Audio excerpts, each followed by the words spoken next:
여러분 반갑습니다. 오늘은 야고보서 1장 5절 8절 exposition 해설을 한번 그 틀에 맞추어서 한번 해보도록 하겠습니다. 첫 번째로 1장 5절 8절에는 본문이죠. 본문 첫 번째 본문 passage 야고보서 1장 5절 8절. 그 다음에 big idea, main idea가 뭐냐? 하나님은 한 마음을 가지고 믿음으로 지혜를 구하는 자에게 꾸짖지 않고 후히 주신다. 이렇게 되겠습니다. 하나님은 한 마음을 가지고 믿음으로 지혜를 구하는 자에게 꾸짖지 않고 후히 주신다.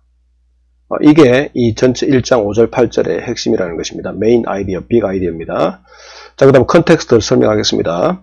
자, 앞선 구절 2절에서 저자는 수신자들에게 여러 가지 시련을 만났을 때에 그것을 온전히 기쁘게 여기라고 했죠. 왜냐하면 시련을 만나는 것 자체가 그들의 믿음을 테스트하는 것이고 이를 온전히 기쁨으로 여기면 그 시험에 통과하는 것이 되기 때문입니다. 또 다른 한편으로 볼 때에 이는 당면한 시련들을 기쁨으로 여기지 못할 때에는 그 시험에 통과하지 못함을 의미합니다. 맞죠? 그죠? 예. 온전히 기쁨으로 여길 때에 그 테스트를 통과하는 것이고 그렇지 않으면 테스트 통과 못하는 거죠. 여러가지 시련의 테스트를 온전히 통과하는 자들의 마음속에 인내가 만들어진다는 것입니다. 그리고 그 인내로 하여금 그것이 해야 할 일들을 충분히 하도록 할 때에 인내하는 자의 신앙이 성숙해지고 완벽해져서 부족한 것이 전혀 없는 수준에 이르게 된다고 했습니다. 저자는 서신을 시작하면서 수신자들이 당면한 가장 중요한 이슈 중의 하나인 시련의 문제를 어떻게 다룰 것인지에 대해서 지침을 내려주고 있습니다. 그런데 1장 3절에서 보면 이는 너희 믿음의 시련이 인내를 만들어내는 줄 너희가 알미라 이렇게 말하고 있습니다. 이 말은 야고보서의 수신자들이 앞서 말한 사실 혹은 시련, 인내, 성숙으로 이어지는 신앙의 원리를 이미 알고 있다는 말이 되겠습니다. 맞죠? 이는 너희 믿음의 시련이 인내를 만들어내는 줄 너희가 알미라. 이미 알고 있는 내용을 다시금 말하는 이유는 어쩌면 야고보서의 수신자들이 알고 있는 것만큼 실천하지 못하고 있음을 의미할 것입니다. 이는 야고보서 전체에서 두 마음을 품은 자들의 모습을 지적하는 것과 일맥상통합니다. 또 다른 한편으로 이 사실은 시련을 만났을 때에 기쁨으로 여기는 것이 그만큼 쉽지 않음을 말해주는 것입니다. 그러니까 두 가지가 된다는 거죠. 두 가지가 될 가능성이 있다는 거죠. 알지만은 실천하지 못하는 것. 또 하나는 그것이 쉽지 않다. 그러니 그것을 다시 알고 있는 걸 지적하는 거죠. 이런 맥락에서 보면 사람이 여러 가지 시련을 만났을 때에 이를 온전히 기쁨으로 여기기가 쉽지 않고 따라서 그와 같이 하기 위해서는 도움이 필요할 것입니다. 그리고 그 도움은 또 다른 사람으로부터의 도움이 아니라 바로 하늘로부터의 도움이라고 말할 수 있습니다. 야고보서 1장 5장 8절은 이런 맥락에서 이해를 해야 할 것입니다. 자, 그래서 컨텍스트고요. 컨텍스트 앞에 거하고 연결해서 설명했죠. 자, 첫 번째, 일이 두 개 들어갔네요. 시련을 통해서 성숙하고 완전하기를 원하는 자들은 하늘의 지혜를 구해야 한다. 첫 번째, 1장 5절에 너희 중에 누구든지 지혜가 부족하거든 하나님께 구하라고 명령합니다. 갑자기 지혜에 대해서 말하기 때문에 저런 문맥과 맞지 않는 듯한 인상을 주지만은 앞서 설명했던 바와 같이 이 주제는 시련과 관련된 문맥 안에서 이해를 해야 합니다. 왜냐하면 1장 12절에 다시 시련과 관련된 주제로 돌아오기 때문입니다. 맞죠? 그러니까 1장 2절, 12절 이 전체가 시련이기 때문에 1장 5절도 시련과 관련된 문제입니다. 시련과 관련해서 이 지혜를 어떻게 이해해야 할까요? 이를 이해하기 위해서는 야고보서 1장 2절, 4절을 다시 보아야 합니다. 여기서는 앞서 지적한 바와 같은 시련, 인내, 성숙이라는 신앙의 원리를 보여주고 있습니다. 이는 하나님께서 시련을 당하는 자들의 결국의 모습이 어떻게 되기를 원하시는지를 보여주는 것입니다. 즉, 하나님은 당신의 백성이 시련을 만났을 때에 그것을 온전히 기쁘게 여기면서 인내하기를 원하고 이를 통해서 영적으로 성숙하고 완벽하게 되어 부족함이 없게 되기를 원하십니다. 그러므로 여기서 말하는 지혜라는 것은 이 하나님의 의도를 잘 파악하여 그 뜻에 합당하게 시련을 대하는 것이라고 할 수 있습니다. 그리고 이 모든 시련의 과정을 통해서 하나님께서 원하시는 성숙의 단계에 이르도록 하는 지혜인 것입니다. 비록 그 크기와 종류와 기간은 다르겠지만은 사람이 시련을 만나는 것은 보편적인 일입니다. 그러나 각 사람이 당한 시련을 온전히 기쁨으로 여기는 것은 쉽지 않고 또 그렇게 하는 사람도 많지 않습니다. 저자가 이를 알기에 수신자들 향해서 도움을 구하라고 말하고 있는지도 모르겠습니다. 1장 2절에서 말하는 시련을 만났을 때 온전히 기쁘게 여기는 것 자체가 하나님의 방법이고 하나님의 지혜일 것입니다. 왜냐하면 시련을 만났을 때의 세상의 방법과 지혜는 그 시련을 잘 피하고 피해를 최소화하는 방법을 가르치기 때문입니다. 그렇지 않습니까? 그죠? 이러한 원리를 따르기 위해서는 개인의 의지와 노력도 필요합니다. 앞서 보았던 것처럼 기쁘게 여기라 인내로 하여금 그 시작한 일을 마치게 하라는 명령령으로서 수신자들의 의지에 호소하는 거죠.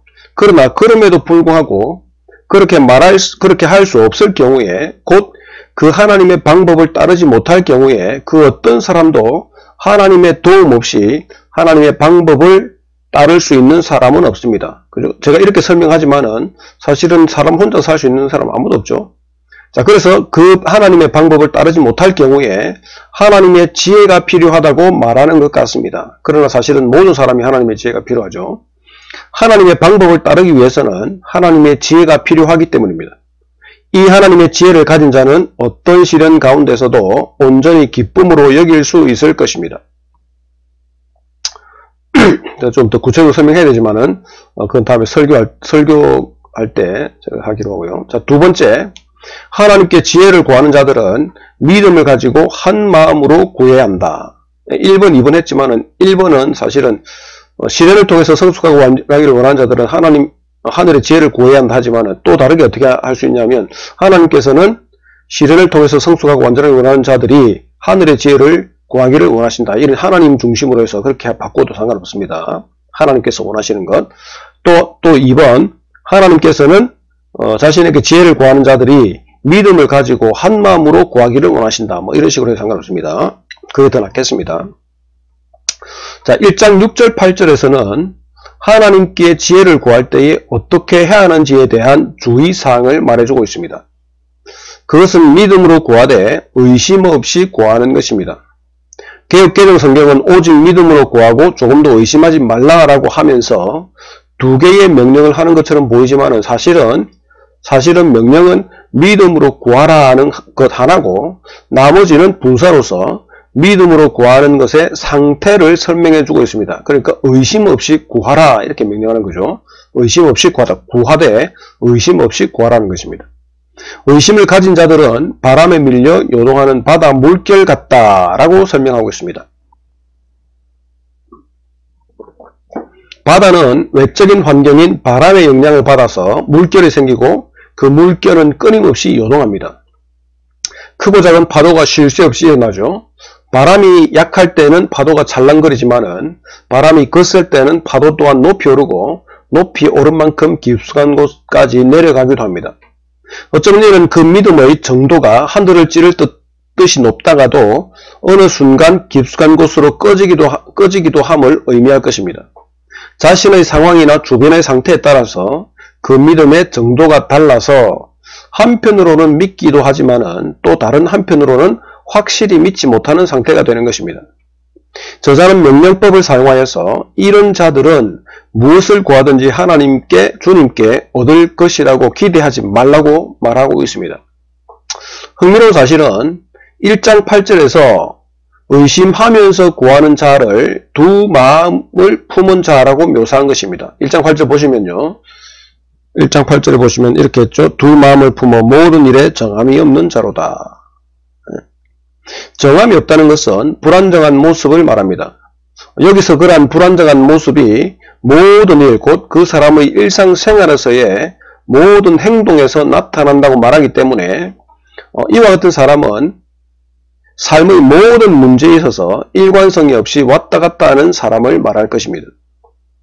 앞서 바람에 의해서 밀려 요동하는 바다의 이미지와 연결해보면 의심하면서 구하는 사람은 어떤 외부적인 요인에 의해서 마음을 정하지 못하고 하나님과 또 다른 무엇, 여기서 이 문맥상 말하면 실현이겠죠, 그죠? 또 다른 그 무엇 사이에서 갈팡질팡하는 그런 사람을 연상시키는 것입니다. 이는 마치 4장 4절에서 세상과 벗이 됨으로 인해서 하나님과 원수가 되는 자를 묘사하는 것과 유사한 것 같습니다. 나중에 보시면 아시겠지만은 4장 4절에 보시면 세상과 벗되는 것은 곧 하나님과 원수되는 것이라고 해요. 마찬가지로 하나님과 벗이 되는 것은 뭡니까? 세상과 원수가 되는 거죠. 어쨌든 간에 세상이 가까워지면 하나님과 벗이 되고, 하나님과 원수가 되고, 하나님께 가까워지면 세상과 원수가 되는 것입니다. 사실 1장 6절에서 의심하다에 해당하는 원어 디아크리노 또한 나누다 또는 구분하다는 의미가 있는 것을 보면 저자는 이러한 표현을 의도적으로 사용했는지도 모르겠습니다. 어쨌든 간에 의심하면서 구하는 자는 두 마음으로 행하는 자이고 모든 일에 불안정한 자임을 여기서 암시적으로 나타내고 있는 것입니다. 그래서 두 마음을 구하는 거죠. 그죠? 믿을 때 믿음으로 구하는, 기도를 한다는 것은 하나님께 구하는 것인데, 그럼 믿고 구할 때 믿어야 되지 않습니까? 그러나 기도할 때는 이렇게 구하는데 뒤로 가서는 뭡니까? 의심하는 것. 그것도 두 마음을 가지고 행하는 것이죠. 다른 말로 하면 진리를 떠난 자들, 진리를 떠나서 영혼이 죽은 자들, 그런 자들 그 상태란 말이죠. 그런 상태가 그렇게 나타난다는 거죠. 자, 이와 같이 두 마음을 품는 것은 야고보서 전체에 흐르고 있는 중요한 주제 중에 하나입니다. 말씀을 듣기만 하고 행하지 않는 모습, 스스로 경건하다고 생각하면서 혀를 제갈 물리지 않는 모습, 경건하다고 하면서 어려운 자를 돌보지 않고 세속에 물들어 사는 모습, 믿음이 있다고 하면서 사람을 차별하는 모습, 율법을 부분적으로 지키면서 긍휼로 행하지 않는 모습, 믿음이 있다 하고 행하지 않는 모습, 한 구멍에서 단물과 쓴물을 내는 것 등의 모습, 하늘의 지혜가 있다고 하면서 땅의 지혜로 행하는 모습, 나중에 뒤에 쭉 다 나옵니다. 이런 모든 것들을 다 열거할 수 있다는 거죠. 더 있겠지만은, 그죠? 표현은 다르지만은, 속이다는 표현도 나타나죠. 속이다는 거죠. 속이는 것은 결국에 원래의 모습과 다른 것이므로 이것도 두 마음의 다른 표현인 것입니다. 속이다. 속이지 마라. 그리고 속지 마라. 이런 것도 그죠? 속이는 것도 두 마음을 가지고 하는 거죠. 겉으로는 이런데 원래는 안 그러니 속지 마라. 이렇게 이야기하는 거죠. 자, 이 외에도 야고보서 전체에 걸쳐서 두 마음과 관련된 표현 및 주제들이 두루두루 나타나고 있습니다. 결국 믿음을 가진 자들은 한 마음 곧 하나님을 믿는 믿음으로만 구해야 하는데 그러지 못하고 두 마음을 가진 것에 대해서 여기서 지적을 하고 있고 그렇게 하지 말 것을 권고하고 있는 것입니다. 주의사항이죠. 그죠? 구할 때의 주의사항. 자, 세 번째. 하나님은 믿음을 가지고 한 마음으로 지혜를 구하는 자들을 꾸짖지 않으시고 후히 주신다. 네. 자, 이거는 이제 하나님 중심으로 됐죠. 그죠? 앞에 거 다 이렇게 연결시키면 되겠네요. 제가 다음에 때 바꾸겠습니다. 자, 앞서 지혜가 부족한 자들에게 믿음을 가지고 구하되 의심하지 말고 구하라고 했죠. 자, 1장 5절에 보시면 너희 중에 누구든지 지혜가 부족하거든 모든 사람에게 후히 주시고 꾸짖지 아니하시는 하나님께 구하라 그리하면 주시리라. 이렇게 말씀하고 있습니다. 자, 여기서 저자는 지혜가 부족한 자들에게 구하라고 명령하면서 그 기도에 응답하실 하나님을 두 가지로 묘사하면서 그들이 그렇게 기도해야 할 근거를 제시한다. 무슨 말입니까? 우리가 이 저자가 기도하라고 하는데 그럼 우리가 기도해야 될 근거가 있지 않겠습니까? 막무가내로 하나님께서 어떻게 해줄지도 모르는데 기도하라고 하면 그렇지 않습니까? 하나님께서 어떤 분이시기 때문에 그것을 근거로 기도하라고 말씀을 하고 있는 것이죠. 그래서 여기서는 하나님 두 가지의 근거를 제시하는데요. 야고보서의 수신자들이 하나님을 신뢰하며 지혜를 구할 수 있는 것은 첫째, 하나님은 첫째, 후히 주시는 분이시고 둘째, 그 구하는 자를 꾸짖지 않으시는 분이시기 때문이다. 이것이 이제 그 구할 수 있는 근거가 된다는 것입니다. 믿음을 가지고 한 마음으로 구할 수 있는 근거가 된다는 것입니다. 하나님은 의심함으로 구하는 자들에게는 무엇이든지 얻기를 생각하지 말아야 할 정도로 냉정한 분이시죠. 그죠?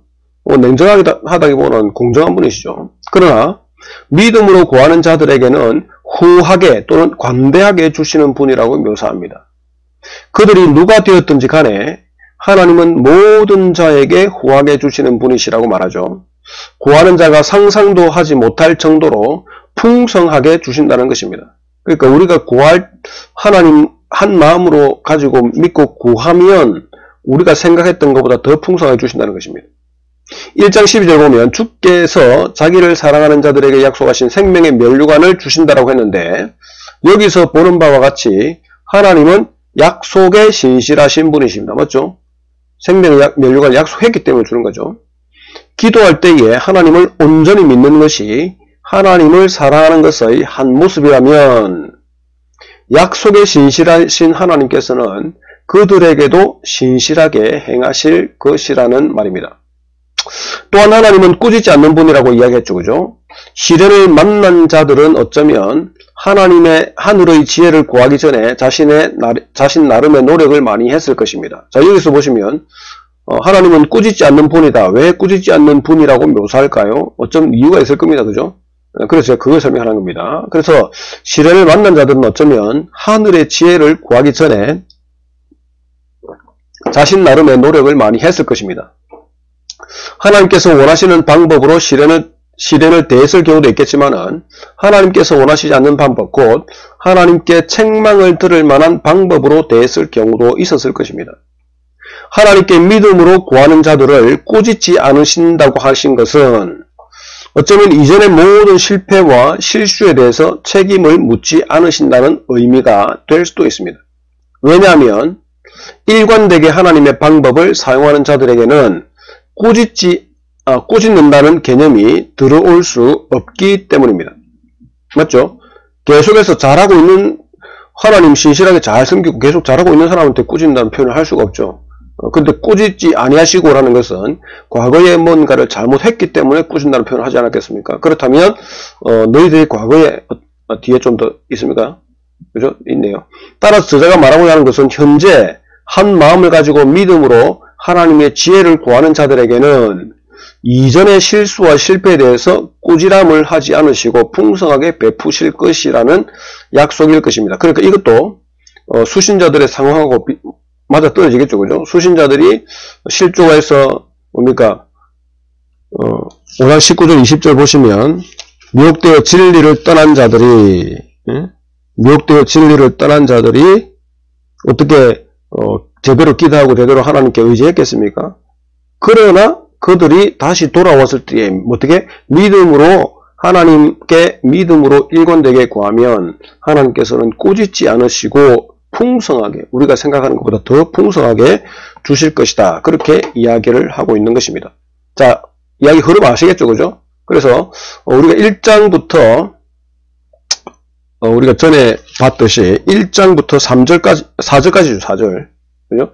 1장부터 4절까지는 시련, 그리고 인내, 그리고 믿음의 성숙, 이 세 개의 신앙의 원리가 있다면 그렇게 해서 너희가 온전히 기쁘게 여기라, 인내하도록 하라 이렇게 했지만은, 그러나 물론 그렇게 우리가 해야 되겠죠. 그러나 온전히 그렇게 다 할 수 있는 사람들이 없기 때문에 어쩌면 그렇게 하더라도 실패를 경험하고 좌절하고 낙담하고 나는 못한다라는 그런 상태에 빠져있는 사람들이 있을 것입니다.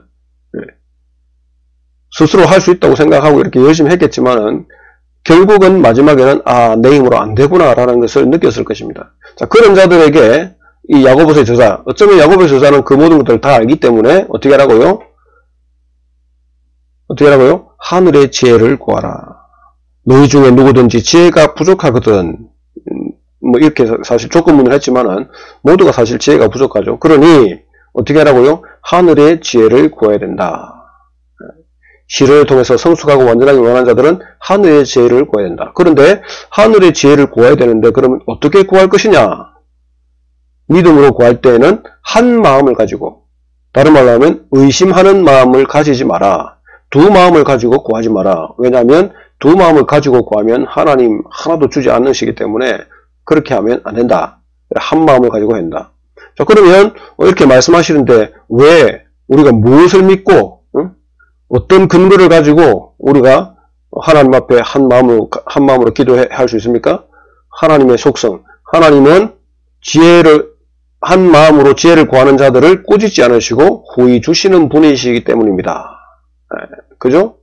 그래서 과거에 어떤 실패나 실수가 있었다 하더라도 다시 말해서 과거에 하나님을 의심하면서 기도할 때가 있었고 또 하나님을 제대로 이렇게 믿지 못하는 상태에서 기도할 때가 있었고 두 마음을 가지고 이렇게 행할 때가 있었지만은 그럼에도 불구하고 지금 다시 하나님 앞에 나와서 한 마음으로 믿음을 가지고 하늘의 지혜를 구하면 과거의 그 잘못 하나님이 그거 가지고 꾸짖지 않으신다. 꾸짖지 않으시고 오히려 뭡니까? 풍성하게 해주신다. 너희가 상상한 그 이상의 풍성함으로 주시니까 너희들은 어떻게 하라고요? 하늘의 지혜를 구하라. 그렇게 이야기하고 있는 것입니다. 자, 그럼 결론 보시면 시련을 만났을 때 우리는 하늘의 지혜가 필요합니다. 하나님께 지혜를 구하되 의심하지 않고 두 마음을 가지지 않고 한 마음으로 구해야 합니다. 그렇게 할 때 하나님은 과거의 모든 실수와 실패에 대해서 책망하지 않으시고 풍성하게 응답해 주십니다. 이렇게 하죠. 결론입니다. 그리고 적은 뭡니까? 현재 내가 당하고 있는 시련은 무엇입니까? 이 시련을 지혜롭게 이기기 위해서 하나님께 기도하고 있습니까? 기도할 때 온전히 하나님을 신뢰하고 의심하지 않는 마음으로 기도하고 있습니까? 혹시 지난 과거 나의 실수 때문에 하나님 앞에 기도하는 것을 주저하고 있지 않습니까? 이런 것들 해볼 수 있죠. 어떤 분은 의도적으로 실수하고 또 하나님 앞에 안 나온 사람이 있는가 하면 또 어떤 사람은 그런 사람도 실제로 있습니다. 그죠? 나 같은 죄인이 어떻게 하나님 앞에 나갔습니까? 나 하나님 앞에 나갈 용기가 없습니다. 너무 죄를 많이 지었습니다. 내가 어떻게 나가겠습니까? 그런 자들도 여기서 오늘 본문이 뭐라 그러죠? 그런 자들 그렇게 하더라도 과거에 실수했다 하더라도 다시금 하나님 앞에 믿음으로 나오면 하나님께서 꾸짖지 아니하시고 후히 주신다. 그렇게 오늘 본문이 이야기를 하고 있는 것입니다. 자, 그래서 전체적으로 이렇게 하시고 그 다음에 기도는 각자 이렇게 해보시면 되겠습니다. 자, 되시겠죠? 자, 그래서 1장 그죠? 1장 5절부터 8절 이렇게 엑스포지션 하고요. 그 다음에 제가 나중에 다시 설교 제목은 그럼 어떻게 하고 설교는 어떻게 하느냐 그렇게 한번 다시 동영상으로